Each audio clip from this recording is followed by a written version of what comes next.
cứ mãi cô đơn bơ vơ bao lâu rồi ai đâu hay. Ngày cứ thế trôi qua miên man riêng anh một mình nơi đây. Những phút giây trôi qua tầm tay, chờ một ai đó đến bên anh lắng nghe những tâm tư này. Là tia nắng ấm, là em đến bên anh cho vơi đi ưu phiền ngày hôm qua, nhẹ nhàng xóa đi bao mây đen vây quanh cuộc đời nơi anh. Phút giây anh mong đến tình yêu anh, giờ đây là em người anh mơ ước bao đêm. Sẽ luôn thật gần bên em, sẽ luôn là vòng tay ấm em, sẽ luôn là người yêu em, cùng em đi đến chân trời. Lắng nghe từng nhịp tim anh, lắng nghe từng lời anh muốn nói. Vì em luôn đẹp nhất khi em cười, vì em luôn là tia nắng trong anh không xa rời.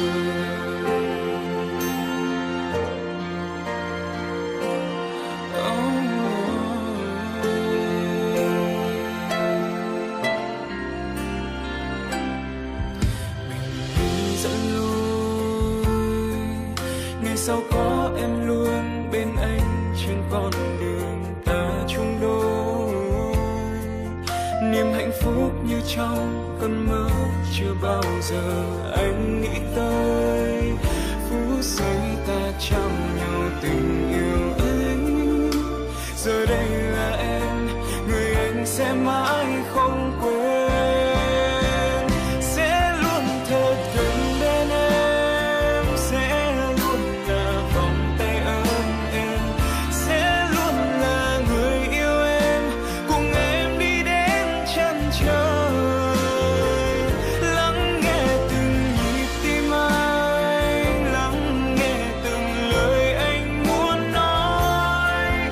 Vì em luôn đẹp nhất khi em cười, vì em luôn là tia nắng trong anh không xa rời.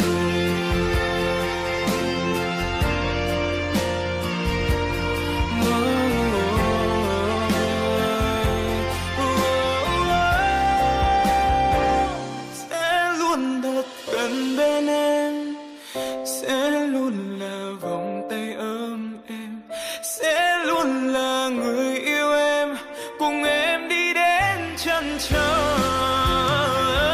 Lắng nghe từng nhịp tim anh, lắng nghe từng lời anh muốn nói.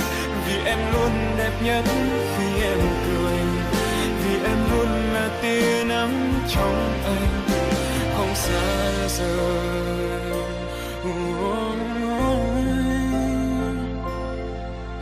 Vì em luôn là tia nắng trong anh